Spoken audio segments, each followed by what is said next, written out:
what is preventing most people from moving in the direction that they want to move is a lack of discipline.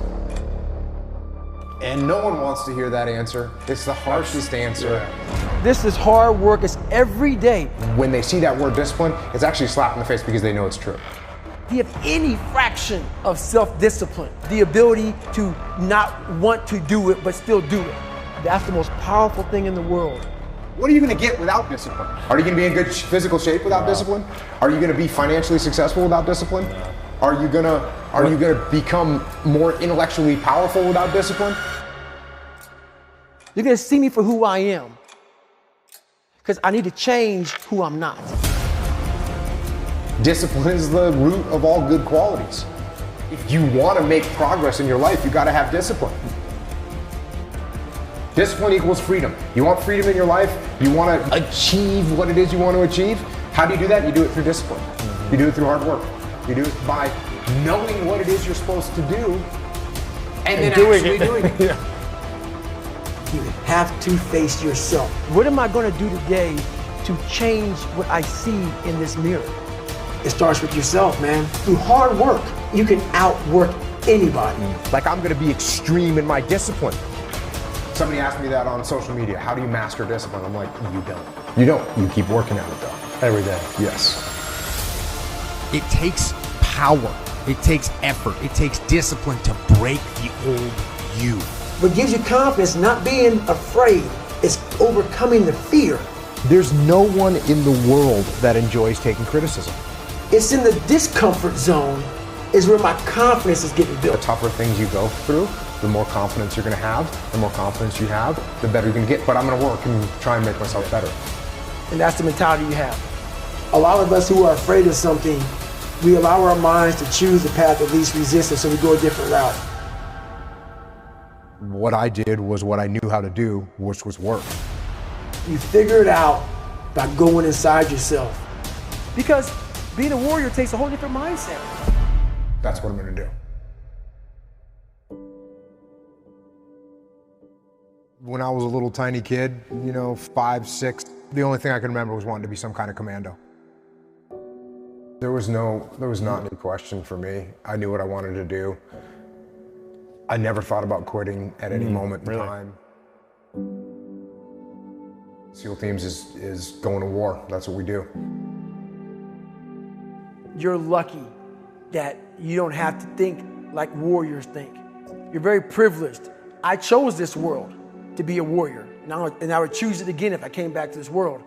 But the mentality of a warrior is very different than normal mentality. You must be that person on that door, get ready to open it, thinking to yourself, if I die, so be it. Because being a warrior takes a whole different mindset. And the fact of the matter is, bullets don't have your name on it. Bullets say to whom it may concern. And the bullet doesn't care who you are. They don't care how much training you've had. They don't care how well prepared you are. And if it's your day, it's your day. And so I think once you get to a point where you recognize and accept the fact that you could die, then you can move past that. It's a really high percentage of people that quit, but there's also people that fail. We have the ability to go in such a space if you're willing to suffer, and I mean suffer. Your brain and your body, once connected together, can do anything. When you're driven, whatever's in front of you will get destroyed. I was just a scared kid that found drive and passion to be something much better than what he thought he was. And that's why I talk about the warrior mentality. The only way you can go in that door is knowing there's a great chance you're gonna die. I worry about missing out on opportunities that I have because I got friends that will never get the chance to execute on opportunities because they didn't come home. And that's literally what I told my guys was we've crossed a line. And there's no possible way to replace or describe or overcome the amount of just heart-wrenching sadness that you feel when you lose a teammate. I didn't know what to do. And I didn't know what to say. First time, second time, third time. What I did was, and I told my guys, I don't know what to do. I don't know what to tell you. The only thing that I know to do is to go back to work. And I do know this, if Mark was here, he would want us to go back to work. And so we're gonna lock and load our weapons, and we're gonna go do what we do. That's the reality of combat.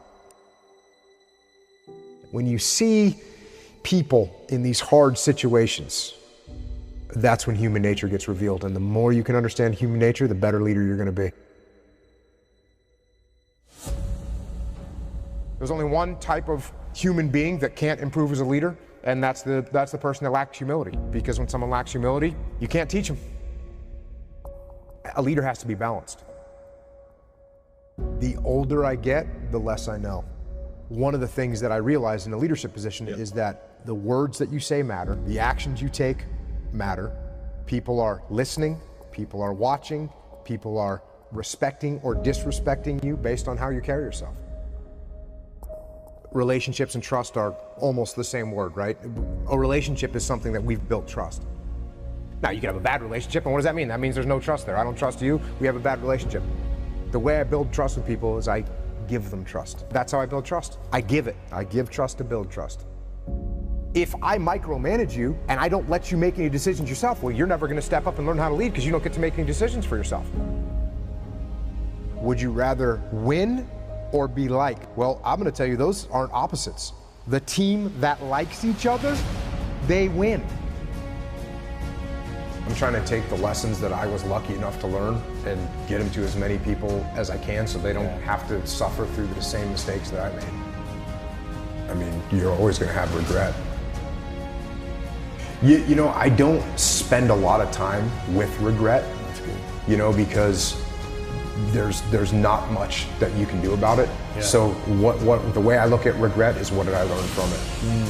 What did I learn from whatever thing I'm looking at that I know I could have done a better job, could have done different? There's a million things like that, but I don't sit there and think about them all day long. What I think is like, hey, here's the lessons that I learned from them. I won't make those mistakes again and move forward. Every single day for me, it starts at ground zero. I've got to go forward with an open mind, with a humble mind, looking at the world. When somebody gives you feedback, you listen to it. Number one, you got to be humble. And if you're not humble, you're not looking for feedback and you're not listening to it. No feedback, no improvement. Feedback is built upon being humble. Everything that I look at, I try and look at from a humble perspective. And if you don't do that, it's going to be a problem. If I'm looking down the sights of my weapon and I'm shooting, my world is this big. The minute that I stop shooting, point my weapon at high court, take a step back and actually look around, I can see infinitely more. Eventually you got to start doing it. As a leader, you should be listening 98% of the time and talking 2% of the time. We watch those who work. We're motivated by those who work, but we never put in the work. If you're gonna conquer your day, conquer your week, nobody is gonna outwork you. From this moment on, I need you to give it everything you have.